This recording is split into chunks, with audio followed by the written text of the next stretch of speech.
மாண்புமிகு பேரவைத் தலைவர் அவர்களே, துணைத் தலைவர் அவர்களே, முதலமைச்சர் அவர்களே, 17வது சட்டமன்ற பேரவையின் எதிர்க்கட்சி தலைவராக எனது முதல் உரை இது. பகுத்தறிவு பகலவன் தந்தை பெரியார், தமிழ்நாட்டுடைய தலைமகன் பேரறிஞர் அண்ணா, நவீன தமிழ்நாட்டுடைய சிற்பி முத்தமிழறிஞர் டாக்டர் கலைஞர்,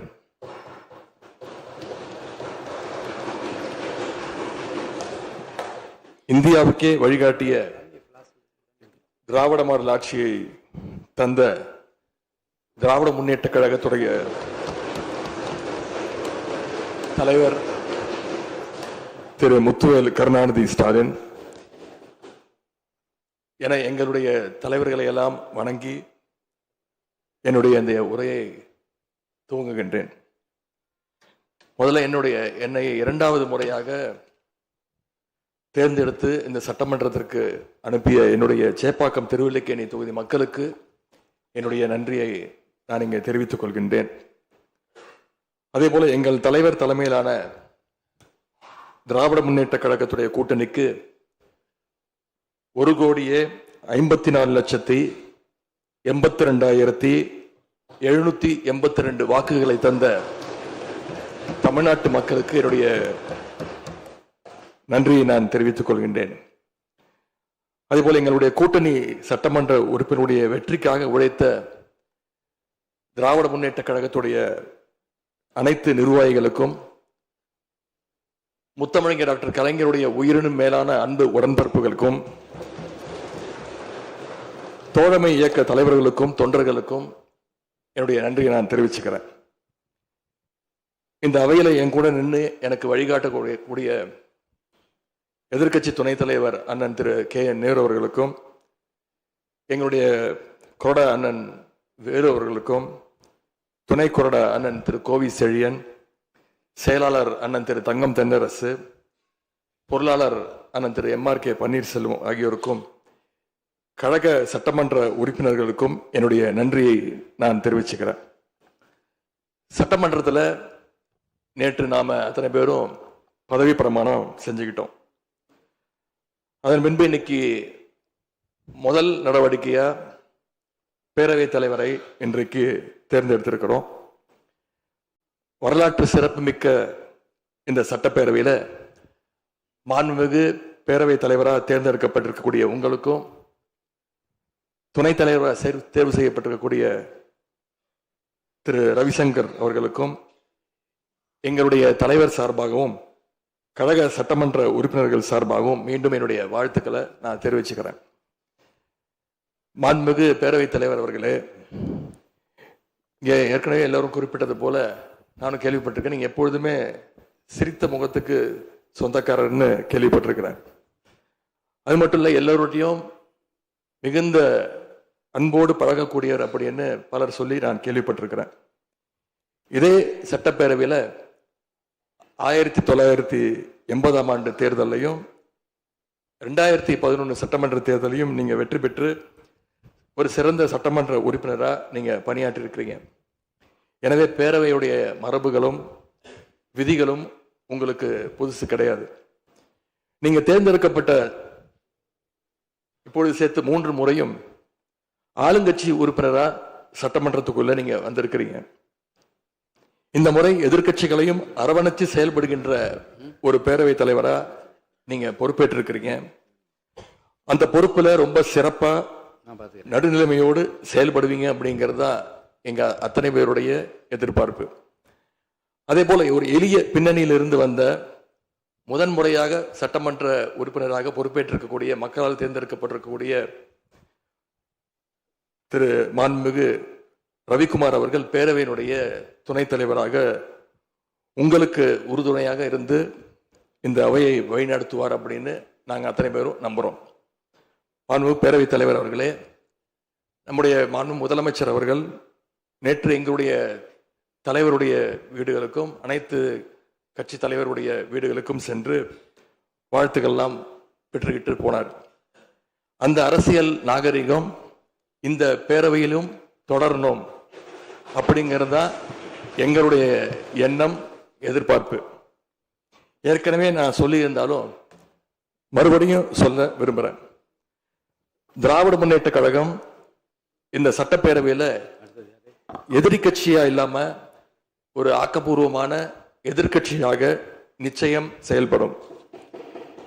எங்க தலைவர் அவர்கள் சொன்ன மாதிரி திராவிட முன்னேற்ற கழகம் என்னைக்குமே ஒரு ஆக்க சக்தி தான்.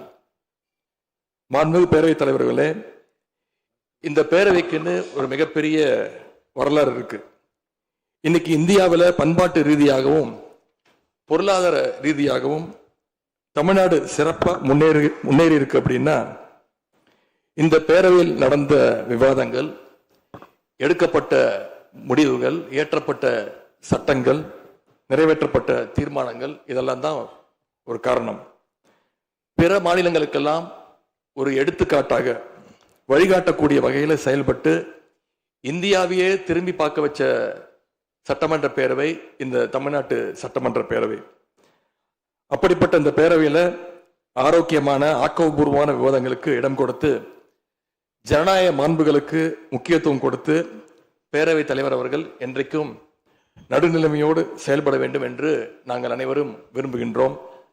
நாம் எங்க ஆளுங்கட்சி எதிர்கட்சி அப்படின்னு எதிர் வரிசையில் உட்கார்ந்திருந்தாலும் தமிழ்நாட்டுடைய வளர்ச்சின்னு வரும்போது நாம் அனைவரும் ஒரே வரிசையில் முன் வரிசையில் நின்று உழைக்கணும்னு நான் விரும்புகிறேன். அதைத்தான் தமிழ்நாட்டு மக்களும் எதிர்பார்த்துக்கிட்டு இருக்கிறாங்க, விரும்புகிறாங்க. திராவிட முன்னேற்ற கழகமும் அதைத்தான் விரும்புது. எங்களுடைய தலைவர் அவர்கள் கடந்த 5 ஆண்டுகள்ல அடிக்கடி சொல்ற ஒரு வார்த்தை, இது எனது அரசு அல்ல, நமது அரசு என்று எங்களுடைய தலைவர் அவர்கள் அடிக்கடி சொல்வார். அதை நிரூபிச்சியும் காட்டியிருக்கிறார். சென்ற திராவிட மாடல் அரசுங்கிறது வாக்களிச்ச மக்களுக்கு மட்டும் இல்லாம வாக்களிக்காத மக்களுக்குமான அரசாகத்தான் செயல்பட்டு வந்தது. ஆகவே இந்த புதிய அரசும் அனைவருக்குமான அரசாக உங்களுக்கு வாக்களிக்காத மக்களுக்குமான அரசாக செயல்படும்னு நான் விரும்புறேன். இந்த நேரத்தில் இன்னொரு விஷயத்தையும் இங்கே நினைவுபடுத்த விரும்புகிறேன்.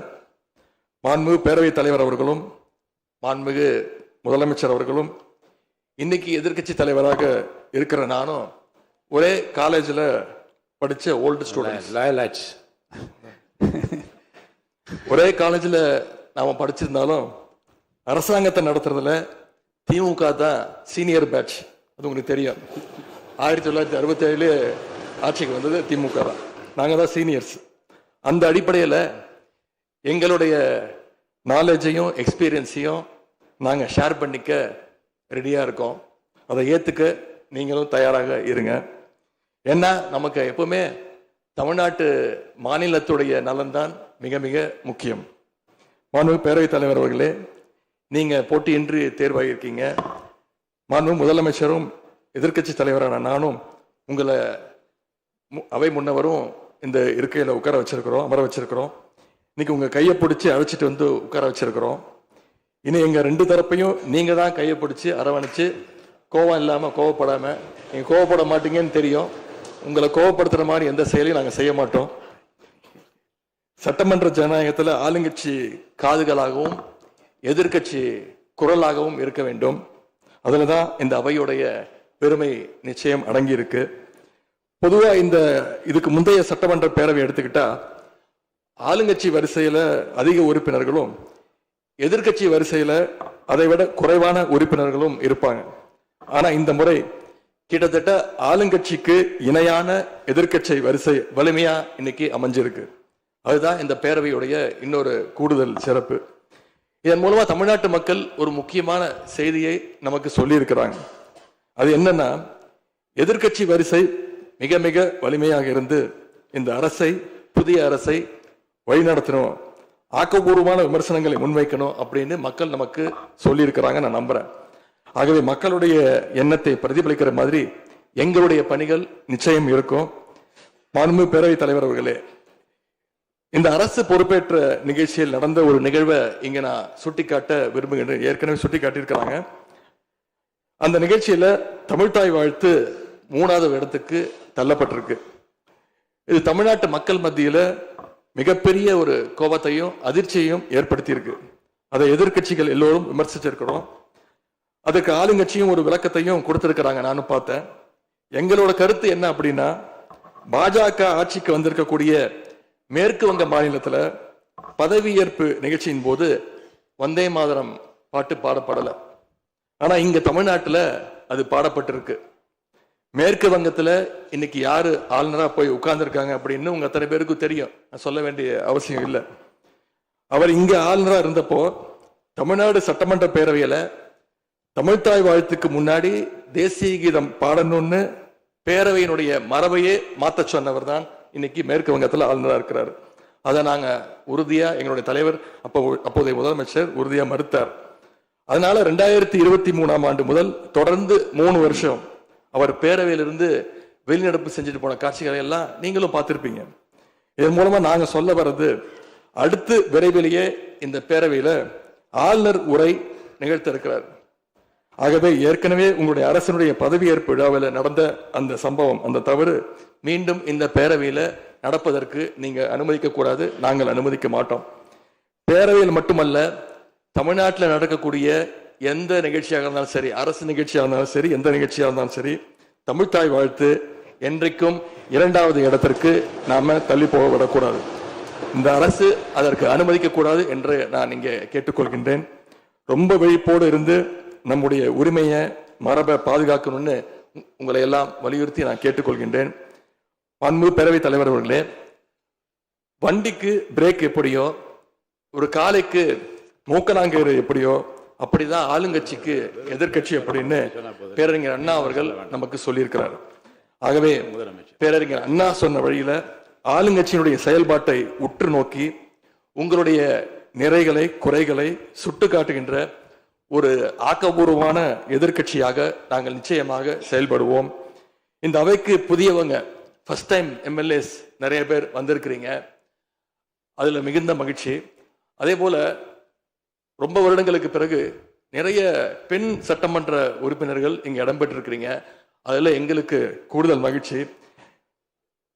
அத்தனை பேருக்கும் மீண்டும் என்னுடைய வாழ்த்துக்கள். தமிழ்நாட்டுடைய உரிமைகளுக்காகவும் வளர்ச்சிக்காகவும் நாம எல்லாரும் சேர்ந்து ஒன்னா பயணிப்போம்.